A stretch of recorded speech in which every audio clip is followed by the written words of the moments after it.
Hi and welcome again to the Digest. Thank you very much for dropping by. Today we're continuing with our line of mental health interviews. And for this chapter, I'm very happy to welcome Eric Woods. Hi, Eric. Hello.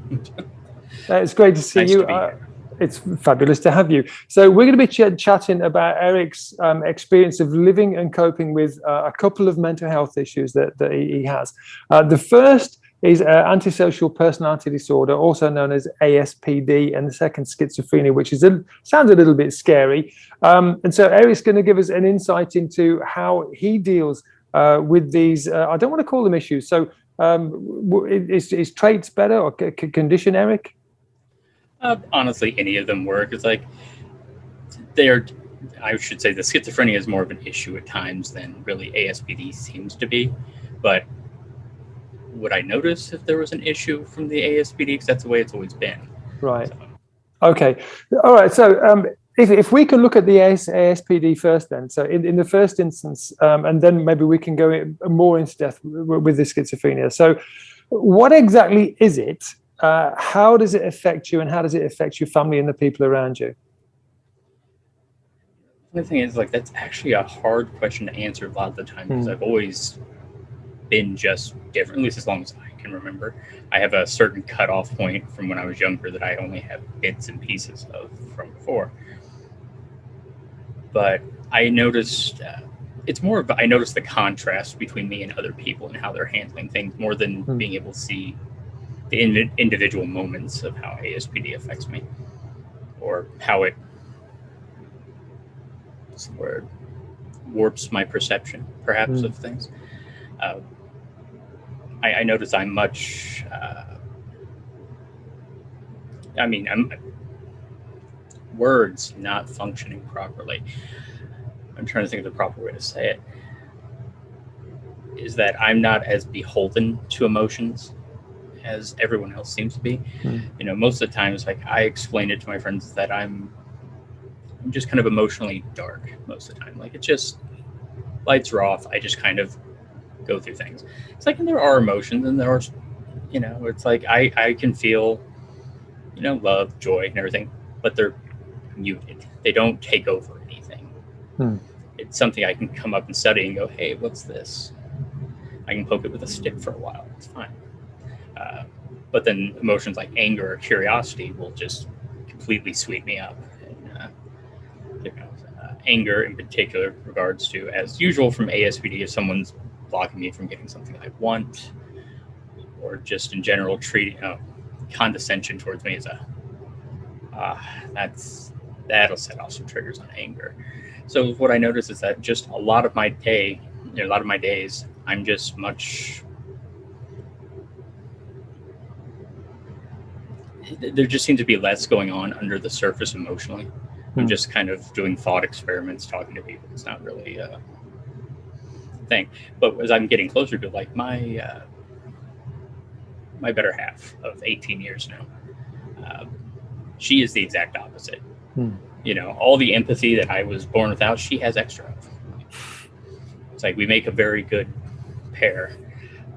But it's she's just always, there's emotion there. That's how she interacts with things. It's one of the main things that informs how she deals with people. And I just don't have that, It's just cold, a lot of it is just cold until, like I said, curiosity or anger or something sets me off.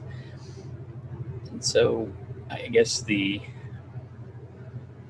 big way it affects me is that I feel like I'm standing in a whirlwind of other people's emotions a lot of the time. I'm just kind of in the eye of the storm going, what is happening and why are you doing this?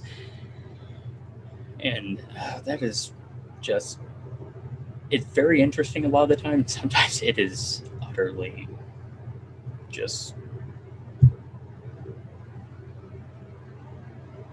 the word, perplexing, infuriating, irritating. I don't know.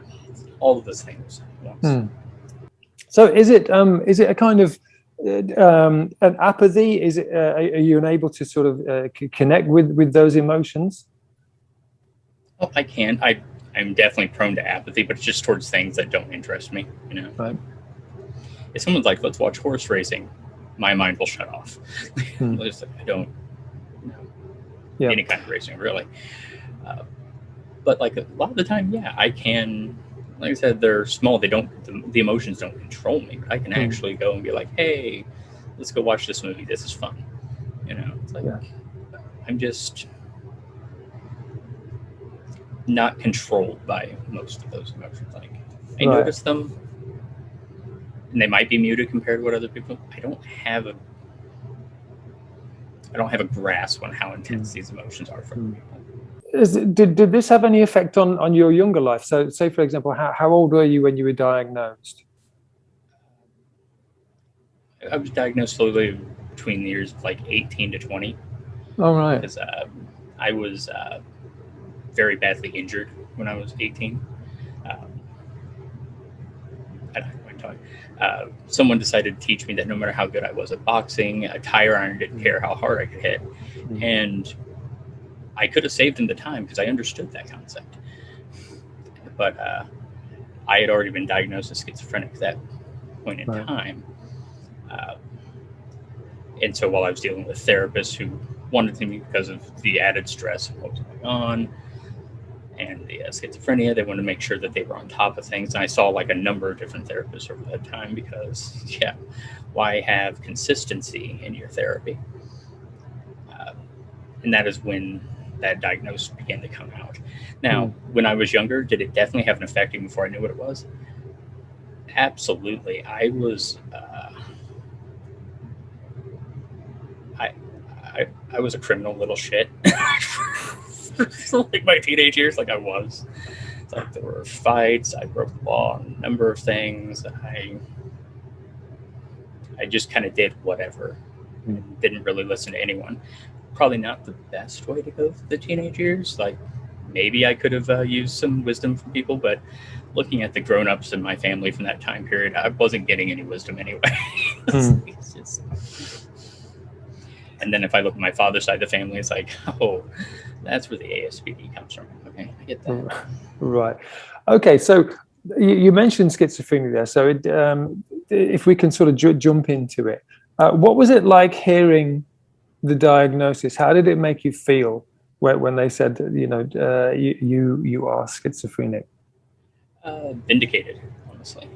Right. I was already working on my degree in psychology at the time, and I'd had symptoms, going back to as early as like 15 or 16 that were starting to lead me towards like, hey, this might be an issue we need to look at. I didn't say specifically schizophrenia because there's a number of, as you know, mental conditions that can cause, hallucinations or delusional belief systems and whatnot. But as far back as 15 or 16, I started having the visual and auditory hallucinations, which was fun. The most common auditory hallucination I still get to this day is just like someone shouting my name from like a different room, and I have to be like, it's like, anybody else hear that? No. God damn it. Especially if I'm trying to fall asleep, it's just like clockwork. There's a lot more than that, but it's like most of it is like I started hearing whispering at the edges of my hearing all the time. Well, at first it was bits and pieces, spats, and then it started becoming like, now it is, I basically hear that all the time. I can generally just deal with that by listening to music. But, the visual hallucinations kicked in. I'm like, well, either I'm seeing ghosts or demons, or I might be crazy. And so I went to several therapists, and I'm like, hey, these are issues that are coming up. I started having real problems with mirrors, reflections in general. Because my brain was just no longer recognizing the reflection as me, but as something that was wanting to be me. And so it's just like things built up over time.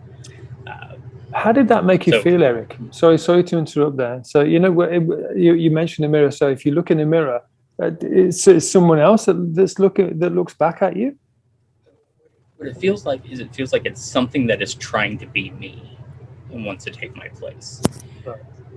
Obviously, intellectually, I know that is not what it is, but I can't convince my brain that it's not real. I have made enough peace with that over time to be able to use the bathroom mirror for short periods. But yeah, I still can't stand seeing I can't stand seeing photos of my face in general. But I've been working on it, so like while I can see my face over here on the screen, it's not bothering me as much as it used to. But mirrors and reflective surfaces was just no, not at all.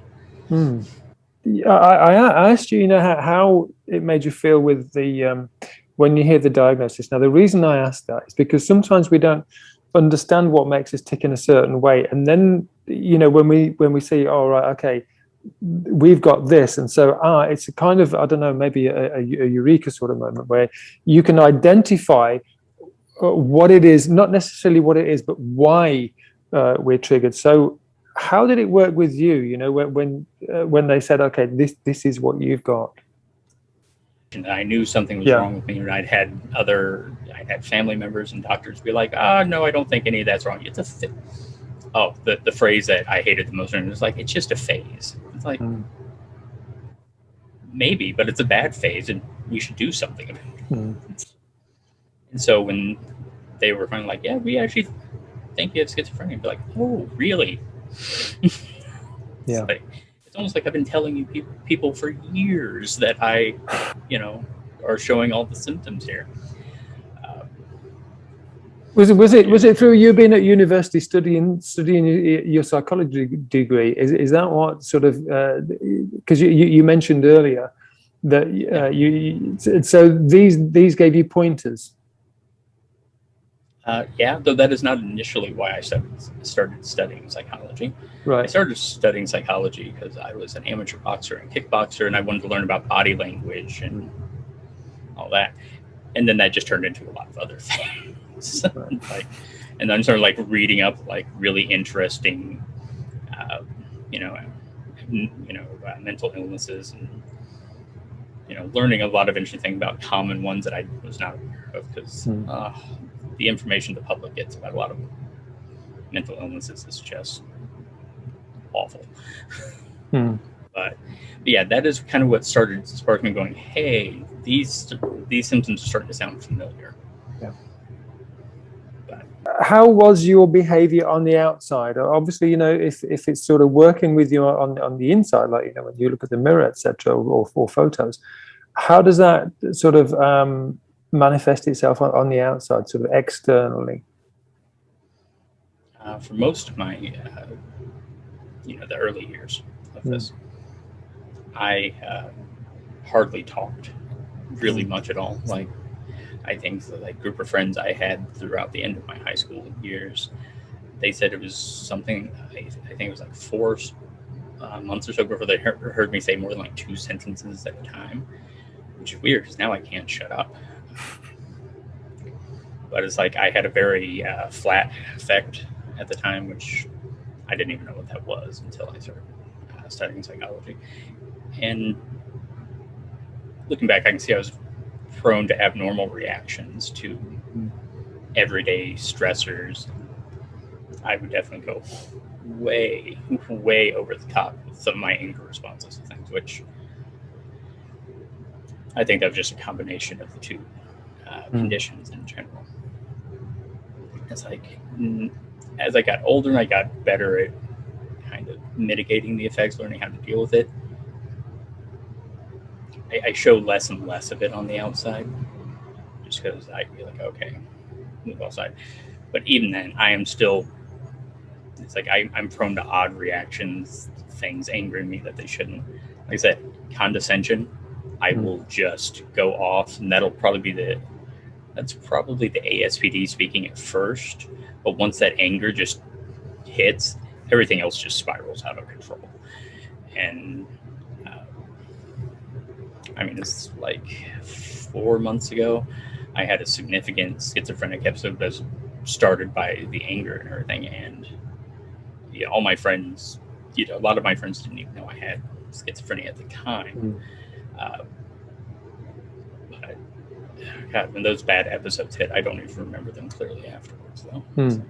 How do the people around you, like your parents and friends, how do they deal with that? Well, my parents just don't.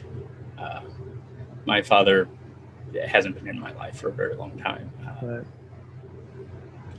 Very much at my request. My mother, I know this isn't a political channel, but we no longer talk due to what she thinks are political differences, and that's not how I would describe them. So they just kind of didn't react. The only one of my family, only members of my family that ever did anything to kind of help me deal with things I was doing was my grandmother, who got me into reading early and kept just, she'd be like, hey, you're not feeling great. Let's go grab some horror movies from Blockbuster and watch them, which that just became our Friday night thing. And I still love horror movies from that. I just look up, I have a whole rack of like favorite horror movies directly above the computer.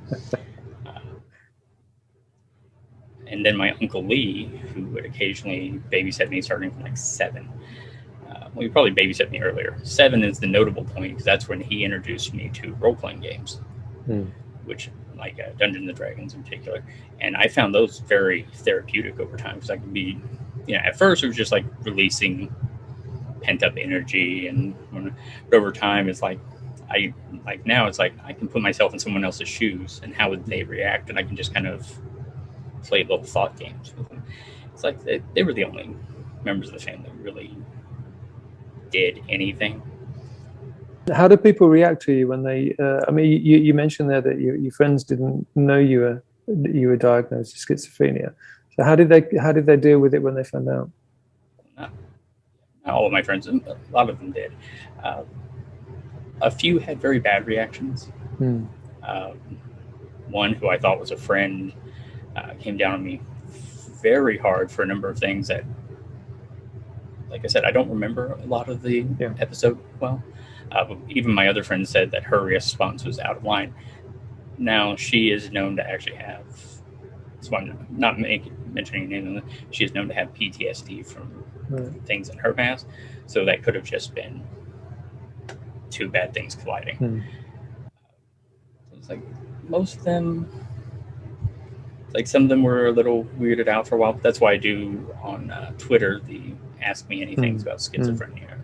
Be like, if you have a question, ask. And that's been a lot of help. I have a really good group of friends in this particular group that is they call themselves the Twitter Kingsters or whatnot. Is that they are an actual kink group. But we met each other through me doing one of those AMAs, and then they all wanted to run a Dungeons and Dragons game, so they brought me in as like a consultant. So I'm like in there, like, all right, such a weird origin of that friend group, but they're super supportive about. They're all supportive of everybody about this. They ask me anything sort of sessions. How does that work with you, sort of on a reflective level? Do any of these questions? I know this is a yes or no, but if you can sort of elaborate a little bit, do any of the questions ever sort of make you think, oh my God, yeah, that, and sort of a realization? Oh, definitely. Whenever I post the AMAs, I either get nothing or I get everything in his questions.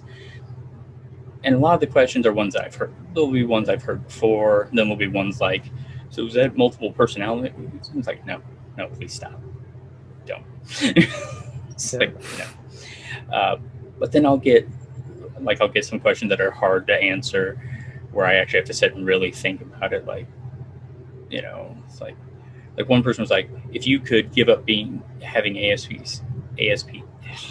words not functioning, ASPD, and be normal, and I'm just like, I don't even know what they're really asking on that one. So we'd sit down and think, it's like, it's like, because ASPD is normal to me. This is just how I am.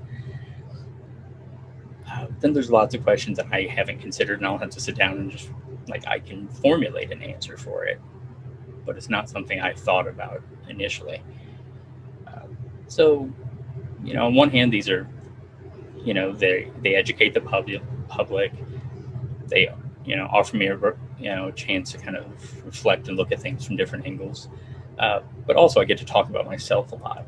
I am my own favorite topic. So that's a bonus.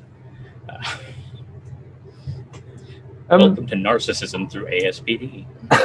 is that is that you, or is that a trait of one of the conditions? I mean, ASPD tends to have a inflated sense of self-worth, but I am arrogant. Like it's like I tell people, it's like my ego could be detected in the distortion of paths of distant celestial bodies. It's just a thing. Right. How does it, or how has it affected your relationships? You mentioned you've been in a relationship for quite some time now. Is it 12 years? Did you say? 18. 18 years. My God. So you barely look 18, Eric. So I will. I swear. I'm very, very surprised. Just, So how has it affected your relationship? I guess it kind of been. I don't know. Maybe your partner's great at coping. I mean, she is. Right. My friends call her Saint Shannon. And they tell her that her charge is to keep me out of prison, which it's a long-standing joke. I mean, it hasn't been as bad on the relationship as most people think. We were both kind of very honest with each other over the first couple months of us getting together, so there weren't a lot of surprises on that end. And so she learned to tell when I was starting to have an episode, because I do have like one of the worst schizophrenic moments I can have is I do have bouts of anhedonia, and oh no, that is not fun. That is the opposite of fun. Sorry, what is it? Bouts of anhedonia. Basically, my brain stops registering pleasure for just a couple days at a time. So right. The way I always describe it is that my skin is raw and the wind is full of salt. You know, it's just like everything is just bad and awful and hurts, and I want to make it stop. Right. But I don't want to make me stop. I want to make the rest play ball, I guess. Okay. So you recognize these things, and you've just learned to deal with them in that way. To be fair, I don't always recognize them at first. Right. You know, sometimes Shannon, my better half, will have to be like, "Hey, are you okay right now?" And it's like, "Oh, I'm being a dick. I should stop being a dick. Go off somewhere else." But I mean, yeah, I do have periods. I do have down periods. They're not generally long lasting, but like, words, trying to formulate the thought process. If I have a big schizophrenic episode like that one I mentioned several months ago, I'll have a week or two where I just don't feel right and nothing seems to be working properly. And yeah, it's like a lot of it is just focusing on coping methods, putting one foot in front of the other, just kind of. So it's just a case of this is happening. I know it's happening. This, so I don't know. Maybe it's like stopping smoking. I'm not going to smoke now, or so I don't have to look at this now, and I'll deal with it in a moment, and then the next moment. Does it work on that way? Like that's actually a fairly fitting analogy. It's just I just sit there and be like, okay, this is happening, and it's like I just need to pick some activity that I can like divert most of my brain power into whatever I'm doing at the moment. And I don't mean like working on something that takes a lot of time, but something that takes up the burden that I would otherwise be doing. Like one of my favorite things I'll do just to kind of kickstart my brain when it is stalled out on something is I'll just grab one of my collection of role-playing games and be like, all right, let's just make a random character. And I'll just get lost in the numbers and the pages and everything. And that tends to help me kind of ratchet down the irritation or the whatever seems to be bothering me at that right. How does it affect work?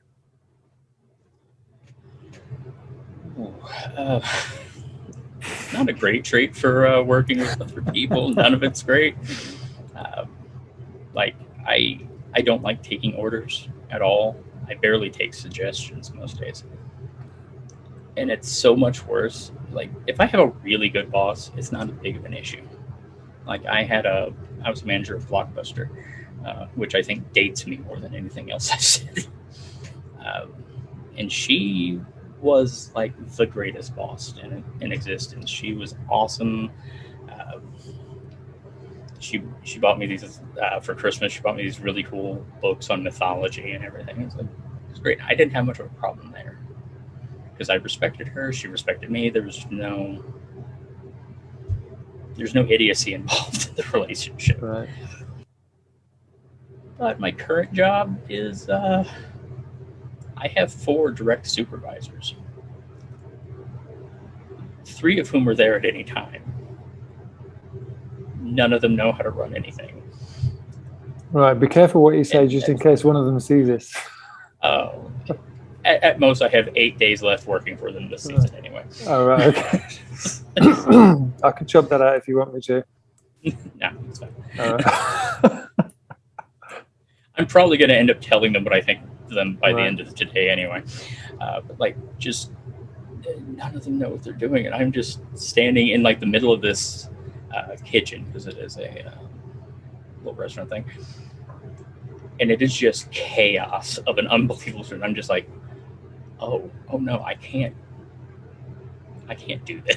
This is insane. It's like, it's probably more common than you think. no, I get that might be a very common one, but it's just like, but it just starts that anger and frustration building, and it's just like, why am I listening to these people?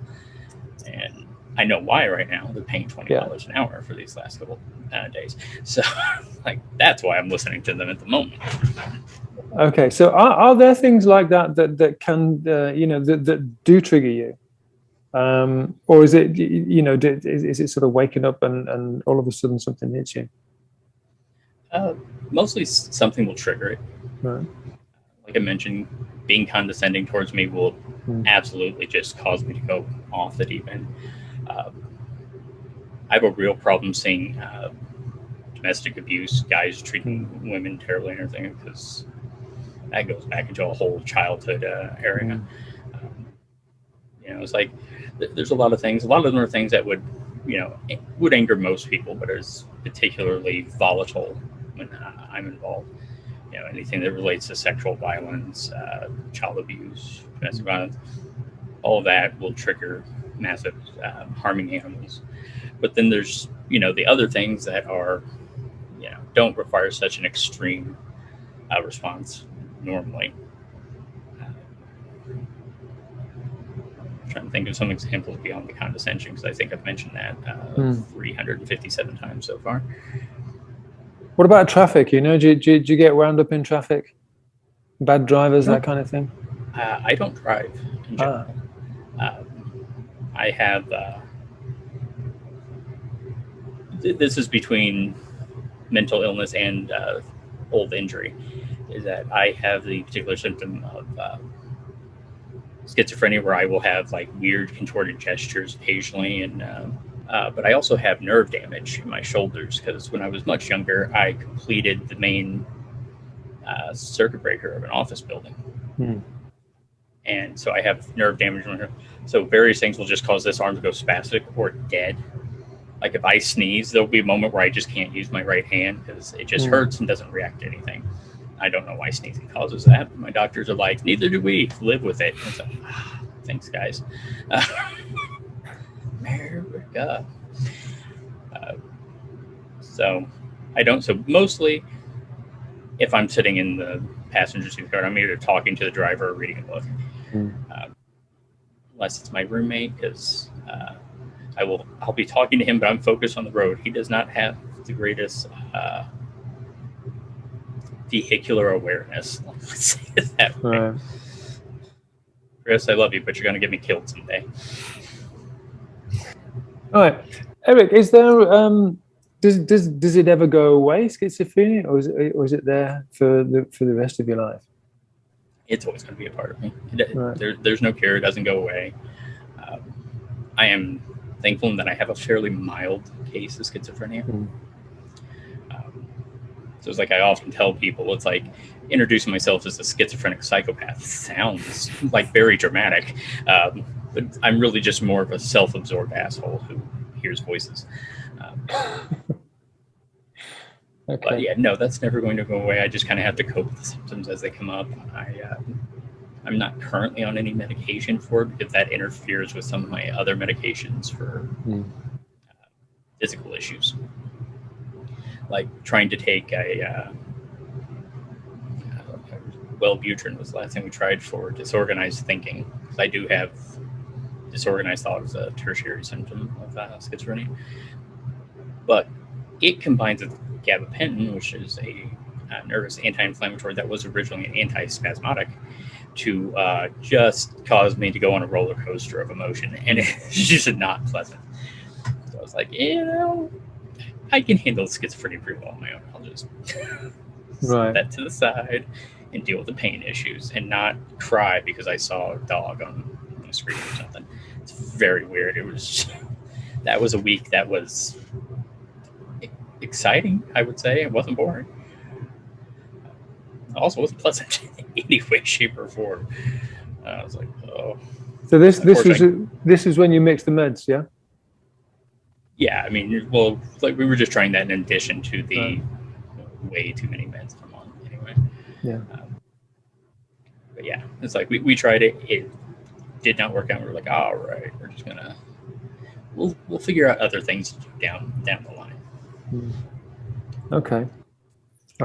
What's the strangest thing you've ever been asked, Eric? And how did you react to it? There was one particular conversation, the very first time I did one of these AMAs, which was a Twitter account or two ago. And someone asked me of why I hate myself enough to call myself psychopathic. And I'm just like, what? It's like, no, that's literally just the term. Like, it's not the straight, clinical term, because psychologists don't like to use sociopathic or psychopathic too often. But they were like, well, you have to hate yourself if you call yourself that. I'm like, no, I'm awesome. Like, that is literally part and parcel of the diagnosis for ASPD. It's like, I am well aware of how awesome I am. I'm not going to talk down to myself, like that. Unless it was, based off, physical appearance, because I look like the child of Gimli in the Pillsbury Doughboy. I just got to stay realistic on that one. But yeah, it's like, that was just one of the, and it was this question, like, she just kept like rephrasing the question again and again and again, and it was just such weird.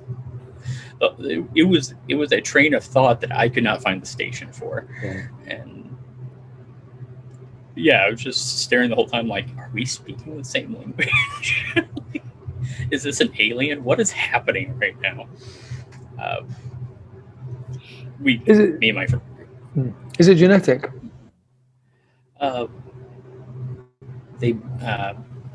There's no certain sure answer for either of my conditions. They are both heavily believed to have genetic components. It's like one of the things that will cause schizophrenia, or that they look for in schizophrenics, is a history of schizophrenia in the family, which I don't have any known relatives who are schizophrenic or have been schizophrenic. I definitely have relatives that are on the ASPD spectrum somewhere. So that is definitely a thing. But schizophrenia, I seem to be the lucky recipient of that one. Okay. I should say, when we've been talking about schizophrenia and ASPD, and like you saw the conversation that I had where we just met, what surprised you the most about the answers that were given? Oh, blimey. Okay, I didn't know what to expect. I didn't know the level of it, because you mentioned there people say, oh, are you two people, or do you think you're this or that? And I guess everyone has seen Split and Glass. So we kind of think that there's a Patricia in there or something like that, and so I guess for me it's a real learning curve, because the reason I was interested in mental health is 'cause I see guys at work with youngsters with cuts all over their arms, and I've never seen, when I was at school, no one was, no one ever seemed depressed. There was no such thing as suicide. Okay, there was, but a school of 1,500 people, no one had ever tried to take their life, and no one ever spoke about it. Times were much, much harder then, but we seem to cope a lot easier with things. And it seems to be a little bit different now. You're the same age as I've got two daughters. One's 37, one's 39 now. So they didn't see that either. I don't see this in any of them, but their children, like my grandchildren, I see these little traits, and so this is what interested me in mental health. This is why I wrote the book as well. I interviewed a bunch of people, as I mentioned, who sort of had suicide around them, and so it's I didn't honestly know what to expect. And so, as I mentioned, it's a real learning curve for me to sort of be involved in this conversation. And I guess I'd hopefully I ask questions that other people will ask, because I want to know these things. I want to know how it affects them, and how possibly we can help if there is an episode or something like that, And so, yeah, it's. I think actually the fact that you're so candid is the thing that surprised me more than anything. Yeah, I get a lot of people saying that I'm a little more normal than they would expect. That doesn't last long after the time around me, but it's not generally the bad kind of abnormal. But no, I just always felt like the easiest way to deal with this kind of stuff is just to be candid about it, just to, because if I say honest to myself about it and other people, it seems like a more manageable issue. But yeah, look what you said about your daughters. It's like, no, I didn't see that all that much when I was in school. Towards the end of my high school days, I started seeing more of the cutting becoming a more normalized thing. But just like I said, it's like there wasn't a whole lot of it. Yeah. So, and again, it's a kind of thing, I guess, I don't know, maybe there was lots about it and we just didn't talk about it because it was taboo, because mental health issues were, taboo. No, you weren't allowed to. If you're depressed, then you were a nutter. And so, yeah, I don't know, maybe it was just all under the carpet, and it's always been there. I don't know. I tend to believe that's the case, that it was always there. We just didn't know how to recognize it, or we didn't talk about it. I mean, it's like all these people who talk about, like, why are there so many autistic people now? There weren't when I was younger. It's like, no, we didn't know how to recognize them when we were younger. We didn't talk about them in public when we were younger. And I think that's been a large portion of the growth of psychology as a whole. It's just trying to get people, the public, in on it and going, hey, guys, this is not bad for having this. I mean, unless you have the dark tetrad, then you probably are bad for having it. But that's getting into malignant narcissism as well as ASPD and a number of other things, and it's all bad. Right. Okay. Yeah. All right. Listen, once again, Eric, thank you so much for your time. I really do appreciate it. And we'll stay in touch, yeah? Absolutely. Okay, like mate. I said, if any of your followers have those questions, feel free to send them my way. That would be superb. I certainly will do. All right. Cheers, mate. Take care of yourself. I'll put your Twitter tag on as well. All right, mate. Take care. Bye-bye, Eric. You too.